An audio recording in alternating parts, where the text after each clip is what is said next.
രാത്രി ആകാശത്തേക്ക് നോക്കുമ്പോൾ നക്ഷത്രങ്ങൾക്കിടയിൽ മറഞ്ഞിരിക്കുന്ന വലിയൊരു രഹസ്യമുണ്ട്. നമ്മുടെ മിൽക്കി വേയും തൊട്ടടുത്തുള്ള ആൻഡ്രോമേഡ ഗാലക്സിയും തമ്മിൽ നടക്കാൻ പോകുന്ന ആ മാസീവ് കൊളീഷൻ. ഏകദേശം 4-5 ബില്യൺ വർഷങ്ങൾക്കുള്ളിൽ ഇവ രണ്ടും കൂട്ടിയിടിച്ച് മിൽക്കോമേഡ എന്ന ഒറ്റ ഭീമൻ ഗാലക്സിയായി മാറുമെന്നാണ് ഇതുവരെ നമ്മൾ വിശ്വസിച്ചിരുന്നത്. ഇതൊരു 100% സെർട്ടൈനിറ്റി ആണെന്നായിരുന്നു പഴയ നിഗമനങ്ങൾ സൂചിപ്പിച്ചിരുന്നത്. എന്നാൽ ഈ വിധി മുൻകൂട്ടി നിശ്ചയിക്കപ്പെട്ട ഒന്നല്ലെങ്കിലോ? ഓരോ തവണയും നമുക്ക് ലഭ്യമായ അറിവുകൾ വച്ച് ഈ അന്വേഷണം കൂടുതൽ ടൈറ്റ് ആക്കുമ്പോൾ ഈ കൊളീഷൻ നടക്കാനുള്ള പ്രോബബിലിറ്റിയും മാറി മറിഞ്ഞുകൊണ്ടിരിക്കുകയാണ്. ഒരു പ്രധാന സ്റ്റഡിയിൽ ഇത് ഒരു കോയിൻ ടോസിൻ്റെ അത്രയും സാധ്യതയിലേക്ക് ചുരുങ്ങി. 100% ഉറപ്പാണെന്ന് ശാസ്ത്രലോകം കരുതിയ ഒരു കോസ്മിക് ഇവന്റ് പെട്ടെന്ന് വെറും ഒരു പ്രോബബിലിറ്റി ആയി മാറിയത് എങ്ങനെയാണ്? The reality of Milkomeda. Welcome, it's info time.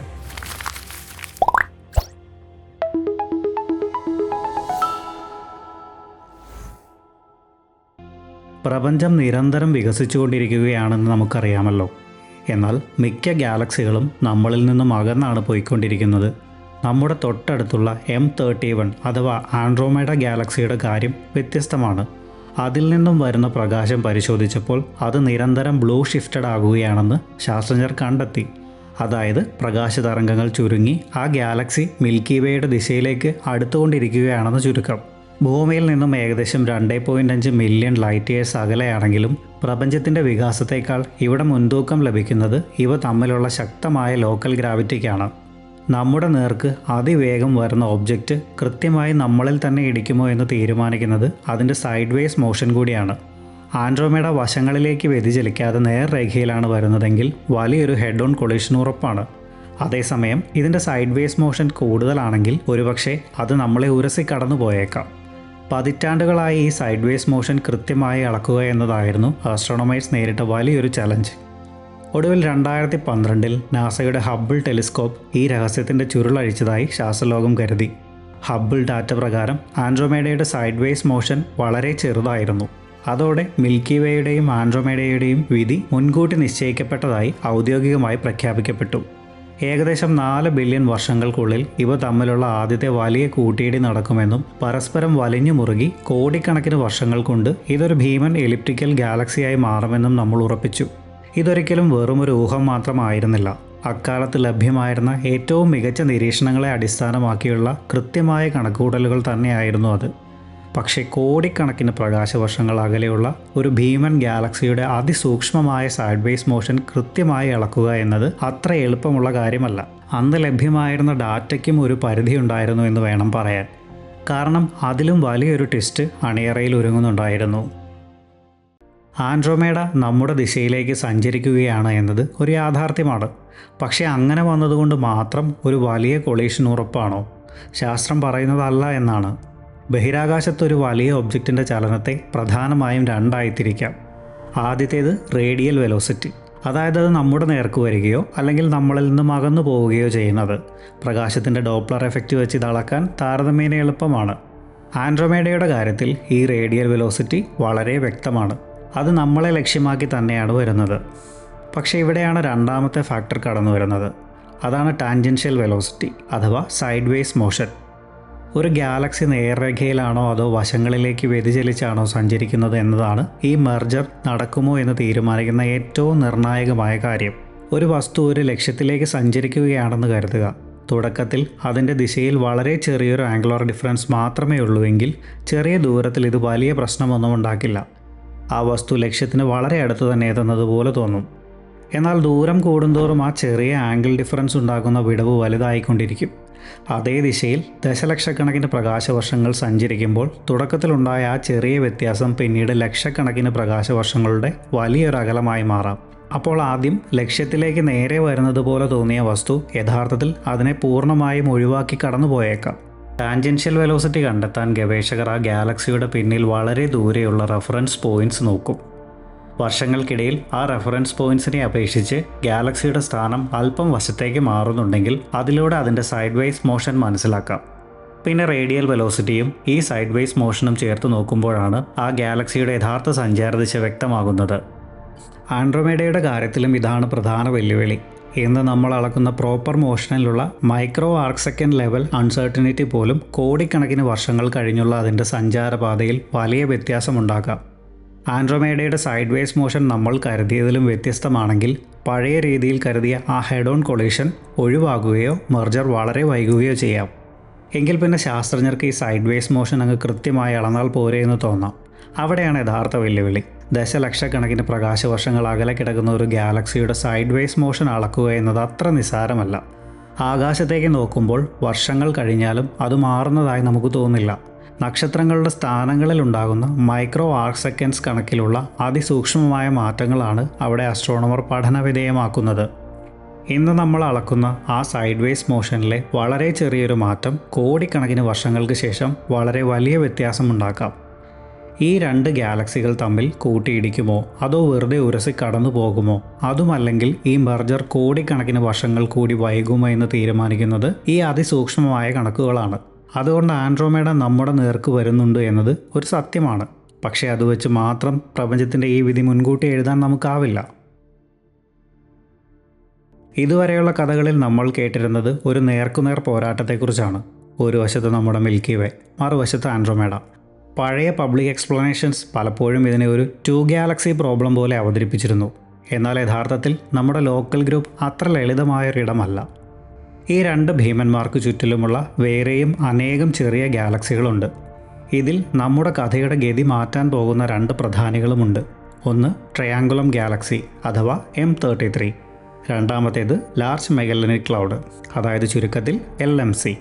ആൻഡ്രോമേഡയുമായി ശക്തമായ ബന്ധമുള്ള ലോക്കൽ ഗ്രൂപ്പിലെ മൂന്നാമത്തെ വലിയ ഗാലക്സിയാണ് M33. എന്നാൽ LMC നമ്മുടെ മിൽക്കി വേയുടെ തൊട്ടടുത്താണ്. ഇത് മിൽക്കി വേയുടെ ഒരു സാറ്റലൈറ്റ് ഗാലക്സിയായി പരിഗണിക്കപ്പെടുന്നുണ്ടെങ്കിലും അതിനെ വെറും ബാക്ക്ഗ്രൗണ്ട് ഒബ്ജക്റ്റായി കാണാൻ പറ്റില്ല. ഒരു വലിയ ഗാലക്സിയുടെ ശക്തമായ ഗുരുത്വാകർഷണ വലയത്തിൽപ്പെട്ട് അതിനെ ചുറ്റി സഞ്ചരിക്കുന്ന ചെറിയ ഗാലക്സികളെയാണ് നമ്മൾ സാറ്റലൈറ്റ് ഗാലക്സി എന്ന് വിളിക്കുന്നത്. പക്ഷേ നമ്മുടെ മിൽക്കി വേയുടെ ചലനത്തെ സ്വാധീനിക്കാൻ മാത്രം വലിയൊരു മാസ് LMCക്കുണ്ട്. ഇവിടെയാണ് 2025 പുതിയ സ്റ്റഡി പഴയ ധാരണകളെ തിരുത്തി കുറിക്കുന്നത്. അവർ ഇതിനെ വെറും ഒരു 2 ഗാലക്സികളുടെ പ്രശ്നമായല്ല, അതിനേക്കാൾ ഉപരി വലിയൊരു ലോക്കൽ ഗ്രൂപ്പ് പ്രോബ്ലമായിട്ടാണ് കണ്ടത്.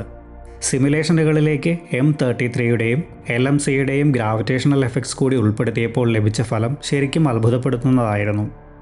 കാരണം ഈ 2 കമ്പാനിയൻ ഗാലക്സീസ് ഒരേ ദിശയിലല്ല സ്വാധീനം ചെലുത്തുന്നത്. M33 ഈ മിൽക്കി വേ ആൻഡ്രോമേഡ മെർജർ നടക്കാനുള്ള സാധ്യത കൂട്ടുകയാണ് ചെയ്യുന്നത്. എന്നാൽ LMCയുടെ ഫലം നേരെ തിരിച്ചാണ്. LMCയുടെ ശക്തമായ ഗ്രാവിറ്റി കാരണം മിൽക്കി വേ തികച്ചും നിശ്ചലമായി നിൽക്കുകയല്ല, അത് പ്രതികരിക്കുന്നുണ്ട്. ശാസ്ത്രത്തിൽ ഇതിനെ റിഫ്ലക്സ് മോഷൻ എന്നാണ് വിളിക്കുന്നത്. 2025 നാച്ചർ ആസ്ട്രോണമി പഠനത്തിൽ ഈ LMCയുടെ ഓർബിറ്റാണ് മിൽക്കി വേ ആൻഡ്രോമേഡ മെർജർ നടക്കാനുള്ള സാധ്യതയെ ഏറ്റവും കൂടുതൽ താഴോട്ട് കൊണ്ടുവന്നത്. കാരണം LMCയുടെ ഓർബിറ്റ് ആൻഡ്രോമേഡയുടെ സഞ്ചാരപാതയിലേക്ക് ഏകദേശം പെർപെൻഡിക്കുലറാണ്. 2025 മോഡൽ പ്രകാരം ഈ LMC മിൽക്കി വേയുടെ മോഷനിൽ ഉണ്ടാക്കുന്ന മാറ്റം ആൻഡ്രോമേഡയുമായുള്ള മെർജർ പ്രോബബിലിറ്റി കുറയ്ക്കുന്ന ദിശയിലാണ് പ്രവർത്തിച്ചത്. അങ്ങനെ ആ വലിയ കൊളീഷൻ നടക്കാനുള്ള സാധ്യത ഗണ്യമായി കുറയുന്നു. ചുരുക്കത്തിൽ ആ പഴയ കഥ ഇവിടെ പൂർണ്ണമായും മാറുകയാണ്. നമ്മുടെ മിൽക്കി വേയുടെ ഭാവി തീരുമാനിക്കുന്നത് ആൻഡ്രോമേഡ മാത്രമല്ല. നമ്മൾ വെറും ബാക്ക്ഗ്രൗണ്ടായി കരുതിയിരുന്ന ഈ കമ്പാനിയൻ ഗാലക്സീസ് പോലും ഈ വലിയ ഇവൻറ്റിൻ്റെ പ്രോബബിലിറ്റി മാറ്റാൻ കഴിയുന്നത്ര സ്വാധീനം ചെലുത്തുന്നു. എന്നാൽ ഈ കഥയിലെ ഏറ്റവും വലിയ ട്വിസ്റ്റ് ഇതൊന്നുമല്ല. പഠനങ്ങൾ സൂചിപ്പിക്കുന്നത് ഏകദേശം 2 ബില്യൺ വർഷങ്ങൾക്കുള്ളിൽ ഈ LMC നമ്മുടെ മിൽക്കി വേയുമായി കൂട്ടിയിടിച്ച് ഒന്നാകാൻ സാധ്യതയുണ്ടെന്നാണ്. അങ്ങനെ സംഭവിച്ചാൽ ആൻഡ്രോമേഡ ഇവിടെ എത്തുമ്പോഴേക്കും നമ്മുടെ മിൽക്കി വേ ഇന്നത്തെ ഈ മിൽക്കി വേ ആയിരിക്കില്ല. അതായത് ഇവിടെ ഒരു മെർജർ മാത്രം നോക്കിയാൽ പോരാ. ആദ്യം മിൽക്കി വേ LMC ഇൻട്രാക്ഷൻ, അതിനുശേഷം മിൽക്കി വേ ആൻഡ്രോമേഡ ഫ്യൂച്ചർ. ഇങ്ങനെ 2 വ്യത്യസ്ത ഡൈനാമിക്കൽ സ്റ്റേജസ് ആണ് പരിഗണിക്കേണ്ടത്. 2025 നേച്ചർ ആസ്ട്രോണമിയിൽ പ്രസിദ്ധീകരിച്ച ആ പുതിയ പഠനം നമുക്ക് ഒരു ഭാവി മാത്രമല്ല കാണിച്ചു തരുന്നത്, സംഭവിക്കാൻ സാധ്യതയുള്ള അനേകം ഭാവികളാണ്. ഹബിൾസിൻ്റെയും ഗയയുടെയും ഏറ്റവും പുതിയ ഡാറ്റ ഉപയോഗിച്ചാണ് ഗവേഷകർ ഈ പഠനം നടത്തിയത്. ഈ ഭീമൻ ഗാലക്സികളുടെ ഇന്നത്തെ സ്ഥാനം, അവയുടെ വേഗത, മാസ് എന്നിവയിലൊക്കെയുള്ള ചെറിയ അൺസർട്ടനിറ്റീസ് അവർ കണക്കിലെടുത്തു. ESAയുടെ റിപ്പോർട്ട് പ്രകാരം ഏകദേശം 22 വ്യത്യസ്ത വേരിയബിൾസ് ഉൾപ്പെടുത്തി അടുത്ത 10 ബില്യൺ വർഷങ്ങൾക്കുള്ളിൽ സംഭവിക്കാൻ സാധ്യതയുള്ള 1,00,000 മോണ്ടി കാർലോ സിമുലേഷൻസ് ആണ് ആ ടീം നടത്തിയത്. ഒരു മോണ്ടി കാർലോ സിമുലേഷൻ എന്ന് പറയുന്നത് വെറും ഒരു സാധാരണ സിമുലേഷൻ അല്ല. നമ്മുടെ കയ്യിലുള്ള ഡാറ്റയിൽ ചെറിയ അൺസർട്ടനിറ്റീസ് ഉള്ളപ്പോൾ സംഭവിക്കാൻ സാധ്യതയുള്ള പല വ്യത്യസ്തമായ ഔട്ട്കമ്മുകൾ മനസ്സിലാക്കാൻ ശാസ്ത്രം ഉപയോഗിക്കുന്ന ഒരു രീതിയാണിത്. എല്ലാം കൃത്യമായി അറിയാമെന്ന് നടിക്കുന്നതിന് പകരം ഈ അൺസർട്ടനിറ്റി റേഞ്ചിനുള്ളിൽ പല സാധ്യതകൾ സ്വീകരിച്ച് സിസ്റ്റം എങ്ങനെ മുന്നോട്ട് പോകുമെന്നവർ നിരീക്ഷിച്ചു. മിൽക്കി വേ ആൻഡ്രോമേഡ പ്രശ്നം പഠിക്കാൻ ഇതിലും മികച്ചൊരു വഴിയില്ല. കാരണം ഈ ഗാലക്സികളുടെ കൃത്യമായ മാസോ വേഗതയോ എന്തിന് അവയ്ക്ക് ചുറ്റുമുള്ള മറ്റ് സാറ്റലൈറ്റ് ഗാലക്സികളുടെ സ്വാധീനമോ നമുക്ക് 100% ഉറപ്പോടെ പറയാനാവില്ല. ഇതെല്ലാം കൂടി ചേരുമ്പോൾ ഉണ്ടാകാൻ പോകുന്ന ഭാവികൾ തീർച്ചയായും വ്യത്യസ്തമായിരിക്കും. അവിടെയാണ് ഈ പഠനത്തിലെ ഏറ്റവും നിർണായകമായ കണ്ടെത്തൽ പുറത്തു വരുന്നത്. ഈ പുതിയ മോഡലുകൾ പ്രകാരം അടുത്ത 10 ബില്യൺ വർഷങ്ങൾക്കുള്ളിൽ മെർജർ നടക്കാതെ പോകാനുള്ള സാധ്യത ഏകദേശം 50%-ഓളമാണ്. റോയിറ്റേഴ്സ് പുറത്തുവിട്ട റിപ്പോർട്ടിൽ ഈ ടൈം ലൈൻ ഒന്നുകൂടി കൃത്യമാക്കുന്നുണ്ട്. അടുത്ത 5 ബില്യൺ വർഷങ്ങൾക്കുള്ളിൽ ഈ കൂട്ടിയിടി നടക്കാനുള്ള സാധ്യത വെറും 2%-ൽ താഴെ മാത്രമാണ്. എന്നാൽ 10 ബില്യൺ വർഷങ്ങൾ എടുക്കുമ്പോൾ ഈ സാധ്യത 50%-ഓളമായി ഉയരുന്നുണ്ട്. ഡാർക്ക് മാറ്റർ ഹാലോസ് തമ്മിലുള്ള ഇൻറ്ററാക്ഷനും ഡൈനാമിക്കൽ ഫ്രിക്ഷനും കാരണം പിന്നീട് ബില്യൺസ് ഓഫ് ഇയേഴ്സ് കൊണ്ട് അവ വീണ്ടും അടുത്തു വരാനുള്ള സാധ്യതയുണ്ടാകും. ഈ കണ്ടെത്തലോടെ നമ്മൾ കേട്ട് ശീലിച്ച പഴയ സെർട്ടനിറ്റി ചോദ്യം ചെയ്യപ്പെടുകയാണ്. 4 ബില്യൺ വർഷങ്ങൾക്കുള്ളിൽ നടക്കുമെന്ന് നമ്മൾ കരുതിയ ആ വലിയ തകർച്ച ഇപ്പോൾ കേവലം ഒരു പ്രോബബിലിറ്റിയായി മാറിയിരിക്കുകയാണ്.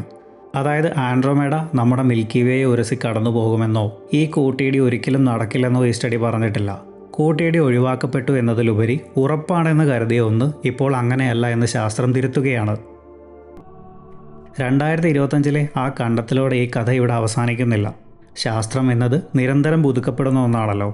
2026 മാർച്ചിൽ ആക്സിയിൽ പുറത്തു വന്ന ഒരു പുതിയ പ്രീപ്രിൻ്റ് ഈ മിൽക്കി വേ ആൻഡ്രോമേഡ ഭാവിയെക്കുറിച്ച് വീണ്ടും പരിശോധനകൾ നടത്തി. ഗയ ആസ്ട്രോമെട്രിയിലെ സിസ്റ്റമാറ്റിക് ഓഫ്സെറ്റ് കണക്കിലെടുത്ത് കറക്റ്റഡ് പ്രോപ്പർ മോഷൻസ് ഉപയോഗിച്ചു. കാരണം ഈ വലിയ പ്രതിഭാസം മുഴുവനായും അടങ്ങിയിരിക്കുന്നത് നക്ഷത്രങ്ങളുടെ ആ അതിസൂക്ഷ്മമായ ചലനങ്ങളിലാണ്. അത്ഭുതകരമെന്ന് പറയട്ടെ, ഈ പ്രീപ്രിൻറ്റിൻ്റെ ഫെഡൂഷ്യൽ മോഡൽ പ്രകാരം മെർജർ പ്രോബബിലിറ്റി ഏകദേശം 90%-ആയി ഉയരുന്നു. സയൻസിൽ ഫെഡൂഷ്യൽ മോഡൽ എന്ന് പറഞ്ഞാൽ ലഭ്യമായതിൽ ഏറ്റവും മികച്ച ഡാറ്റ വെച്ച് തയ്യാറാക്കുന്ന ഒരു അടിസ്ഥാന മോഡൽ അഥവാ ഒരു ബേസ് ലൈൻ എന്നാണ് അർത്ഥം. ഈ പ്രധാന മോഡൽ കണക്കുകൾ പ്രകാരം ഇവ തമ്മിൽ കൂട്ടിയിടിക്കാനുള്ള മീഡിയൻ മെർജർ ടൈം ഏകദേശം 6.5 ബില്യൺ ഇയേഴ്സാണ്. അപ്പോൾ നമ്മൾ പഴയ ആ ക്ലാസിക്കൽ പിക്ചറിലേക്ക് തന്നെ തിരിച്ചു പോവുകയാണോ?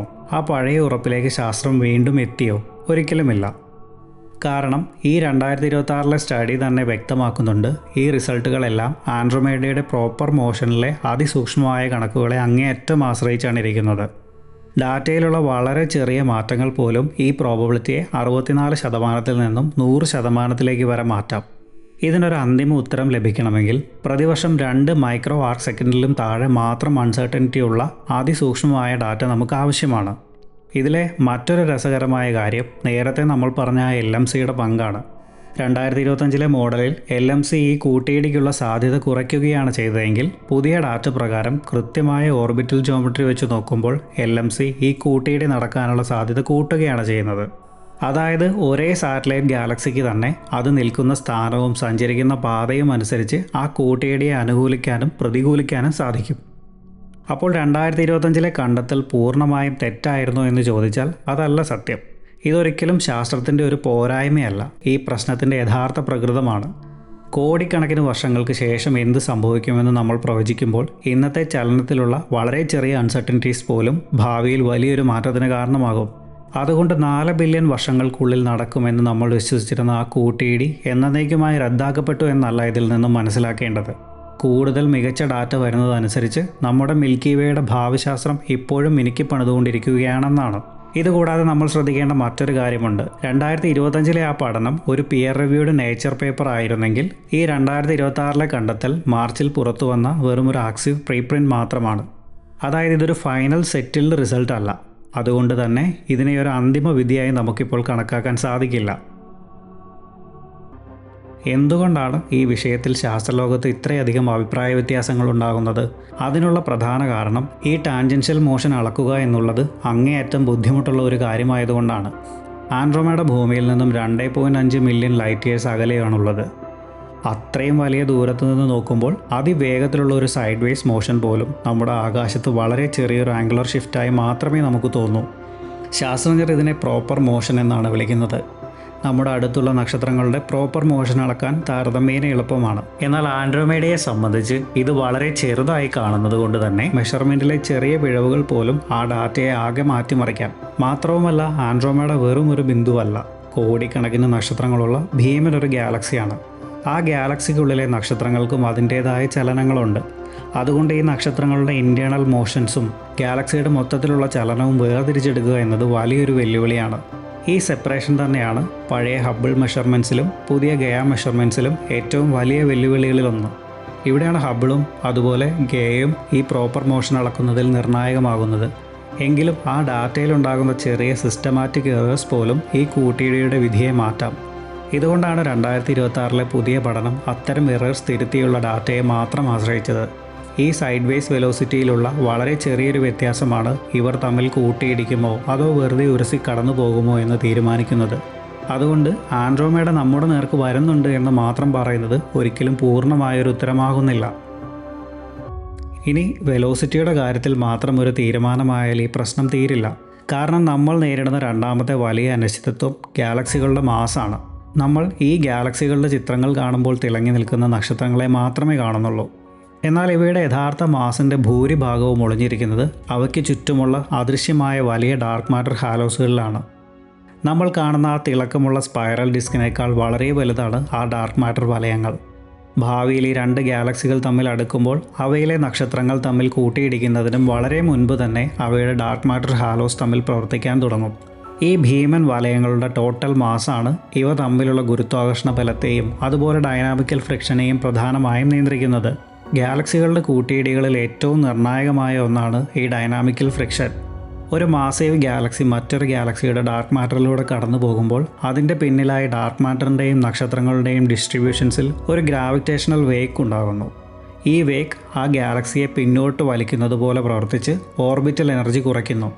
ഇത് ആ ഗാലക്സിയെ ശക്തമായി പുറകോട്ട് വലിക്കുകയും അതിൻ്റെ ഓർബിറ്റൽ എനർജിയെ പതിയെ ഇല്ലാതാക്കുകയും ചെയ്യുന്നു. ഇതോടെ ഗാലക്സികൾ പതിയെ കൂടുതൽ അടുത്തെത്തുകയും ദീർഘകാലത്തിൽ മെർജറിലേക്ക് നീങ്ങുകയും ചെയ്യും. ഇവിടെ ഗാലക്സികളുടെ മാസ് കൂടുതലാണെങ്കിൽ ഈ ഫ്രിക്ഷനും കൂടും. അവ പെട്ടെന്നൊന്നാകും. മറിച്ച് മാസ് കുറവാണെങ്കിൽ അവ ഒരുപക്ഷെ കൂടുതൽ അകലത്തിൽ കടന്നു പോവുകയോ ഈ മെർജർ നടക്കാൻ നമ്മൾ കരുതുന്നതിലും ഒരുപാട് സമയമെടുക്കുകയോ ചെയ്യാം. നമ്മുടെ മിൽക്കി വേ, ആൻഡ്രോമേഡ, M33, LMC എന്നിവയുടെ ഒന്നും കൃത്യമായ ടോട്ടൽ മാസ് എത്രയാണെന്ന് നമുക്കിന്നും അറിയില്ല. 2025 സിമുലേഷനുകൾ അവയുടെ റിസൾട്ടുകളിൽ ഈ അൺസർട്ടനിറ്റീസ് കൂടി ഉൾപ്പെടുത്തിയത് കൊണ്ടാണ് നമുക്ക് ഒരൊറ്റ ഭാവിക്ക് പകരം അനേകം സാധ്യതകൾ ലഭിച്ചത്. അതായത് നമ്മൾ ജീവിക്കുന്ന പ്രപഞ്ചത്തിൻ്റെ വിധി ഒരൊറ്റ വേഗതയിലല്ല, മറിച്ച് ഈ പൂർണ്ണമായ സിസ്റ്റത്തിലാകെയാണ് നിറഞ്ഞു നിൽക്കുന്നത്. ഗാലക്സികളിൽ ഭൂരിഭാഗവും എംപ്റ്റി സ്പേസ് ആയതുകൊണ്ട് നക്ഷത്രങ്ങൾ തമ്മിൽ നേരിട്ട് കൂട്ടിയിടിക്കാനുള്ള സാധ്യത വളരെ കുറവാണ്. പകരം അതിശക്തമായ ഗ്രാവിറ്റേഷണൽ പുൾ കാരണം ഈ ഗാലക്സികളുടെ രൂപം പൂർണ്ണമായും മാറും. അവയിലെ ഗ്യാസ് ക്ലൗഡ്സ് തമ്മിൽ കൂട്ടിയിടിച്ച് വലിയ തോതിൽ പുതിയ നക്ഷത്രങ്ങൾ ജനിച്ചേക്കാം. രണ്ട് ഗാലക്സിയിലെയും സെൻട്രൽ സൂപ്പർമാസീവ് ബ്ലാക്ക് ഹോൾസ് പിന്നീട് കേന്ദ്രത്തിലേക്ക് താഴ്ന്ന് ദീർഘകാലത്തിൽ ബൈനറി രൂപപ്പെട്ട് ഒടുവിൽ മെർജ് ചെയ്യാനും സാധ്യതയുണ്ട്. ആ പഴയ സ്പൈറൽ രൂപം മാറി മിൽക്കോമേഡ എന്ന് നമ്മൾ വിളിക്കുന്ന ഒരു ഭീമൻ എലിപ്റ്റിക്കൽ ഗാലക്സിയായി ഇത് മാറുകയും ചെയ്തേക്കാം. കേൾക്കുമ്പോൾ ഇതൊരു ലോകാവസാനം പോലെ തോന്നാമെങ്കിലും ഭൂമിയുടെ ഭാവിയെ നിർണ്ണയിക്കുന്ന പ്രധാന ഭീഷണി ഇതായിരിക്കില്ല. കാരണം അത്രയും വലിയൊരു ടൈം സ്കെയിലിലാണ് ഇതൊക്കെ സംഭവിക്കുന്നത്. ഏകദേശം 5 ബില്യൺ വർഷങ്ങൾ കഴിയുമ്പോഴേക്കും നമ്മുടെ സൂര്യൻ സ്വയം പരിണമിച്ചൊരു റെഡ് ജെയിൻ്റായി മാറും. ആ സോളാർ റെവല്യൂഷനാണ് ഭൂമിയുടെ യഥാർത്ഥ ഭീഷണി. ഈ വലിയ മെർജർ നടന്നാൽ തന്നെ നമ്മുടെ സോളാർ സിസ്റ്റത്തിൻ്റെ ഓർബിറ്റ് മാറുമെന്നല്ലാതെ ഭൂമി നശിച്ചു പോകാൻ ഈ കൂട്ടിയിടി നേരിട്ടൊരിക്കലും കാരണമാകില്ല. അപ്പോൾ എന്താണ് ഇനി മുന്നിലുള്ള യഥാർത്ഥ സാധ്യതകൾ? പ്രധാനമായും 4 ഭാവികളാണ് ശാസ്ത്രം ഇപ്പോൾ പ്രവചിക്കുന്നത്. ഒന്നുകിൽ പഴയതുപോലെ 6 മുതൽ 8 ബില്യൺ വർഷങ്ങൾക്കുള്ളിൽ ഈ കൂട്ടിയിടി നടക്കാം.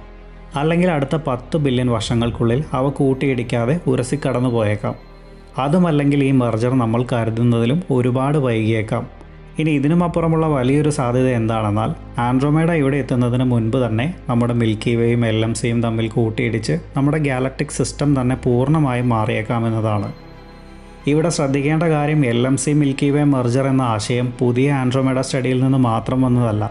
2019 സിമുലേഷൻസിൽ പോലും LMC ഏകദേശം 2.4 ബില്യൺ വർഷത്തിനുള്ളിൽ മിൽക്കി വേയുമായി മെർജ് ചെയ്യാമെന്നും അത് മിൽക്കി വേയുടെ സ്റ്റെല്ലാർ ഹാലോയെയും സെൻട്രൽ ബ്ലാക്ക് ഹോൾ ഗ്രോത്തിനെയും ബാധിക്കാമെന്ന് സൂചിപ്പിക്കുന്നു.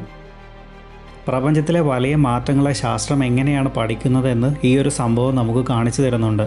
നക്ഷത്രങ്ങളുടെ പ്രോപ്പർ മോഷനിലും ഗാലക്സികളുടെ മാസിലുമുള്ള അതിസൂക്ഷ്മമായ വ്യത്യാസങ്ങൾ പോലും കോടിക്കണക്കിന് വർഷങ്ങൾക്ക് ശേഷമുള്ള ഭാവിയെ എങ്ങനെ മാറ്റിമറിക്കുമെന്നതാണ് ഇതിലെ ഏറ്റവും വലിയ അത്ഭുതം.